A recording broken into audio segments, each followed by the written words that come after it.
सभी को राम राम। हम आज आए थे शासकीय विद्यालय ग्राम सुल्तानपुर में और यहाँ पर आकर बच्चों को हमने बताया कि किस प्रकार दिनचर्या में पानी का उपयोग किया जाता है। आइए हम प्राचार्य महोदय से जानकारी लेंगे कि इनको हमारा प्रोग्राम कार्यक्रम कैसा लगा। नमस्कार सर, बताइए सर हमारा प्रोग्राम कैसा लगा आपको? आपका प्रोग्राम काफ़ी ज्ञानवर्धक रहा और आपने जो भी बच्चों को ज्ञान दिया वो काफ़ी अच्छा रहा। धन्यवाद। Thank you so much sir, बहुत बहुत धन्यवाद आपका सर। आपका बड़प्पन है, आपकी संस्था ने हमें 30 मिनट दिए, हम इसके लिए आपका सदैव आभारी रहेंगे। और हमने जो बच्चों को दिया वो सिर्फ एक आयुर्वेदिक ज्ञान है। आप लोग कभी कभी जब भी आपको समय मिले थोड़ा बहुत उनको पानी के बारे में बताएं, हमारा ये अनुरोध है। जय Shri Ram sir. Principal sir से तो हमने मिला ही है, लेकिन हम चाहते हैं कि आपसे भी कुछ बातचीत करें। कैसा लगा सर आपका आज का हमारा प्रोग्राम? आपको प्रोग्राम आपका था बहुत सराहनीय है। बच्चों को जो ज्ञान मतलब जो बातें की पानी के बारे में, ये जीवन के लिए बहुत अति उत्तम है और होना चाहिए। बच्चे इसको समझे और परिवार में लोगों को समझाएं। सर आपकी तरफ से एक टिप्स? वही तो टिप क्या है कि जल ही एक आधार है जीवन का। जल जीवन का आधार है और जल महत्वपूर्ण है मनुष्य के लिए। और जल सभी बीमारियों को रोकता है और हमेशा बैठ के पानी पीना चाहिए। ये हमारा सुझाव है। सर आपका नाम? महेश कुमार जोशी। अब ये बताइए कि पानी कौन कौन पीता है? सब पीते हैं? वेरी गुड, पिया करो बेटा, पानी अच्छी चीज़ है। लोग कुछ और भी पीते हैं पर अपन कम से कम पानी पिया करो। पानी पीना ये हम सब लोग कॉपी कर रहे हैं। क्या कर रहे हैं? जैसा घर वालों ने सिखाया वैसा वो पी रहे हैं, वैसा हम भी पी रहे हैं। लेकिन भागवत जी आयुर्वेद में कहते हैं कि सबसे बड़ा अगर कोई हमारा इलाज या कोई हमको बचाने वाली चीज़ है तो वो है सिर्फ पानी। अगर आपका पानी पीने का तरीका सही है तो आपकी दिनचर्या और आपका जीवन बहुत अच्छा गुजरेगा। ठीक है, मैं आपको पानी कैसे पीना चाहिए, किस प्रकार पीना चाहिए, दिन भर में उसका उपयोग कैसे करें ये बताऊंगा। ठीक है, भाषा मेरी समझ में आ रही है? बिल्कुल समझ में आ रही है? ठीक है, आइए मिलकर आनंद लेते हैं सभी अपन इस टॉपिक का। बहुत अच्छा विषय है। सर ने बताया, मेरे पास इतना ज्ञान तो नहीं है, मैं ना आपको समझाने के लिए आया हूँ क्योंकि बहुत अच्छा पढ़ाते हैं आपके टीचर। ठीक है बेटा, मुझे उतना अच्छा पढ़ाते नहीं आता है। माचिस नहीं मारकर से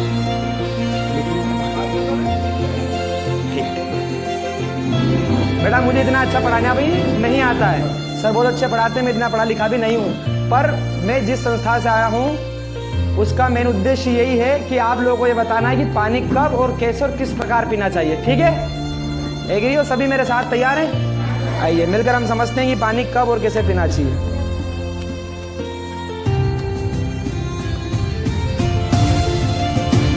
ठीक है, खाली आज का टॉपिक पानी। सबसे पहले नियम है पानी पीने का, जैसे ही आप उठो कोई भी चाय कॉफी वगैरह नहीं पीना है। सबसे पहले उठते ही हमको पानी गुनगुना गर्म करके पीना है। कितना पीना है? गुनगुना गर्म पानी पीना है। एकदम ज़्यादा गर्म नहीं हो, नहीं तो उससे आपकी दांत की जो रोकने वाली पेड़ियाँ जिनको बोलते हो आप, यही बोलते हो, क्या बोलते हो? यही बोलते हो, वो उखड़ जाएगी। ठीक है, एकदम ज़्यादा गर्म भी नहीं पीना है। मैं समझा रहा हूँ, इसके बीच में बिल्कुल नहीं बोलना है, सिर्फ सुनना है। ठीक है, और कोई बात अच्छी लगे तो ताली बजाना है।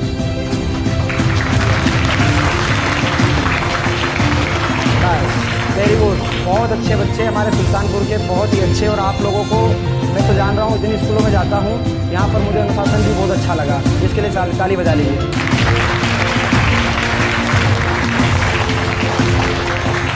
अब बेटा सबसे पहले उठते ही पानी को गुनगुना करके पीना है, लेकिन कितना पीना है? जितना आपका वजन है उसमें 10 का भाग दो। मान लो आपका 40 किलो वजन है तो 10 का भाग देंगे तो कितने आएंगे? 4। हर बार जितना वजन हो उसमें भाग देने के बाद 2 अंक माइनस करना है। 2, जैसे मान लो 4 आया तो 2 माइनस, कितना बचा? 2। अब आपको 12 घंटे के अंदर टोटल 2 लीटर पानी पीना है, कम से कम। ज़्यादा पिए तो कोई बात नहीं, पर कम से कम 2 लीटर पीना ही है। मतलब सुबह उठ के कम से कम आपको 250 से 300 ग्राम पानी इस एज में सुबह ही पीना है। कितना? 250 ग्राम। वो बड़ो लोटे नहीं आई, वो गर्म करके फटाफट सुबह पीना है। ठीक है, लेकिन चाय कॉफी के पहले और उसके जस्ट बाद फिर आपको सोच के ले जाना है। ठीक है, समझ रहे हो? उठते ही सबसे पहले गुनगुना पानी करके पीना है। बात समझ में आ गई?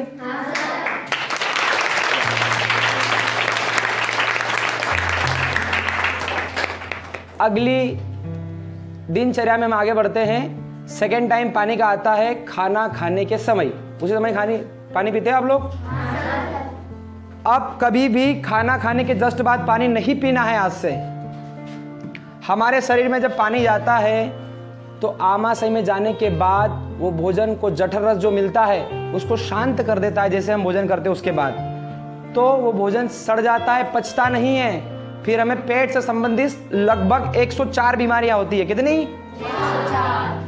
आज से कोई भी भाई बहन जितने भी बैठे हैं यहाँ पर खाना खाने के जस्ट बाद पानी नहीं पिएंगे, ठीक है? लगभग 30 मिनट के बाद पानी पीना है, आधे घंटे के। आपकी त्वचा गोरी होगी, आप एकदम बूढ़े नहीं दिखोगे, त्वचा ढीली नहीं पड़ेगी, ठीक है? समझ रहे हो मेरी बात को?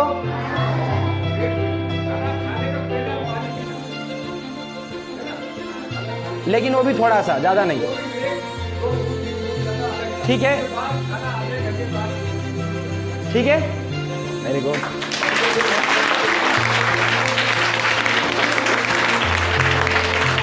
देखो बेटा, इतने अच्छे शिक्षक मिलना भी बहुत मुश्किल होता है, क्योंकि किताबी ज्ञान तो आपको कोई भी दे सकता है, लेकिन आगे चलकर कैसे जीना है, क्या खाना है, कैसे रहना है, ये कोई भी नहीं बताता है। मेरे आने से पहले भी सर आपको ये बता रहे थे, बहुत अच्छी बात है। चीता और गधा समझ रहे हो? एक दिन चीता के पास बैठा था तो गधा आया। गधा आकर कहता है कि अरे चीते, ये जो घास है ना, चारों बाहर की चारों घास बोलते अपन इसको। चीता बैठा था तो गधा आकर कहता है कि ये जो घास है ना, नीली है। तो चीते ने कहा मेरा उपवास है, मैं खा जाऊंगा, भग जा ऐसे। तो गधा बोला नहीं नहीं, ये जो घास है ना, ये तो नीली पड़ गई है, हरी है ही नहीं। दोनों जब झगड़ रहे थे आपस में, खतरनाक झगड़ा हुआ उनका। तो उधर से भालू आ गया। बोले भाई झगड़ा काहे रहे हो? हमारे जंगल का राजा कौन है? शेर है। तो उसके ही पास चलते हैं, वो बताएगा कि भाई नीली है कि हरी है।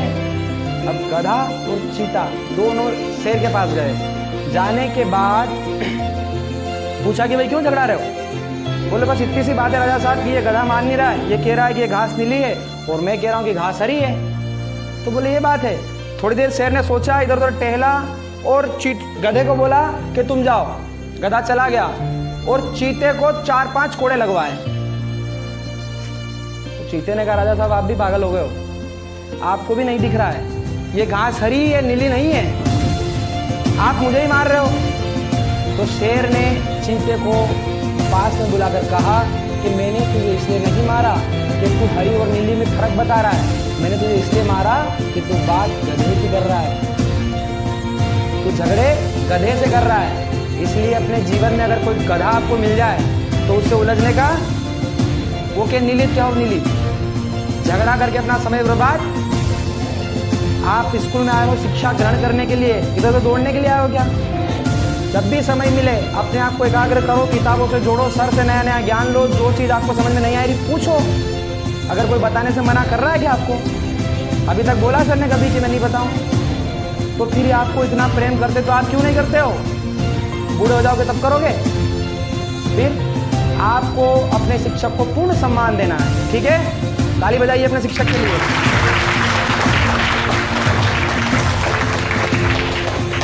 अगला पॉइंट अपना समय। क्या? अपना समय सबसे कीमती है बेटा। अभी मैं सर के पास आया था, मैंने सर को कहा कि सर हमें समझाना है कि बच्चों को पानी कैसे पीना चाहिए। सर ने कहा कि बच्चों को पढ़ने का समय है, लेकिन आप अगर कुछ कहने की, कुछ अंदर की बात कहना चाहते हो तो हम आपको 30 मिनट देते हैं। अब आपको नहीं पता कुछ 30 मिनट की कीमत क्या है। ये तो सर का बड़प्पन है, इन्होंने हमें हाँ कर दी, वरना अगर कोई और होता तो हमें कहता था कि नहीं नहीं भैया हमारे बच्चों के लिए समय। तो सोचो वो 30 मिनट हमारे लिए कितना कितना जरूरी है। तो उस 30 मिनट की कदर हमको वैसे आप भी करो। आपका हर एक मिनट, हर एक सेकंड बहुत कीमती है। ऐसा मत सोचा करो कि हम गवर्नमेंट स्कूल में आए हैं या यहाँ है वहाँ है, ये नहीं है वो नहीं है। कभी भी किसी चीज़ की ज़रूरत नहीं होती है। गांधी जी को पहचानते हो? हमेशा हमने उनको धोती में देखा है, कभी सूट में किसी ने देखा? कभी भी ये नहीं सोचना चाहिए कि हमारे पास कितने हज़ार की शर्ट है, कितने हज़ार के जूते हैं, कितने हज़ार का बैग है, कितने हज़ार की ड्रेस है, उससे कोई फर्क नहीं पड़ता है। गांधी जी लंगोट में लंदन गए थे, लोग उनके पीछे पीछे दौड़ रहे थे। इसलिए प्रतिभा के लिए हमें किसी भी वस्त्र या किसी भी दिखावे की जरूरत, बस मन एकाग्र करके आप पढ़ाई कीजिए। हमारा समय सबसे कीमती है, किसी को भी समय ऐसे नहीं देना चाहिए, कुछ भी हो जाए समय देना ही नहीं चाहिए। यहाँ वहाँ डोलते रहा मत करो। छुट्टी होने के बाद घर गए, घर जाने के बाद यहाँ वहाँ जाना अच्छी बात नहीं है। हमारा समय सबसे कीमती है, किसी को भी समय देना नहीं चाहिए। फिर क्या करें? जब भी अकेले रहो, किताबों में कुछ लिखो, जो आपकी प्रतिभा हो उसको प्रदर्शित करो। मान लो मेहंदी बनाने का शौक है तो किताब में बनाओ जब समय मिले। मान लो आपका शौक है कि भाई मुझे बड़ा होकर के अच्छा किसान बनना है, तो अपने पापा से जानकारी एकत्रित करो कि किस समय पर सोयाबीन डलती है, किस समय पर खाद डलता है, किस समय पर क्या होता है। सही बात बता रहा हूँ?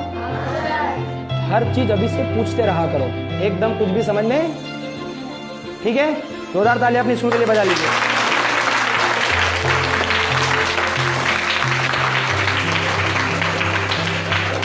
आपको मैंने पानी का जो नियम बताया, अगर आपने ये फॉलो कर लिया तो मैंने जो इसके बाद जो आपको बात बताई है वो बात आपको यूं ही समझ में आ जाएगी।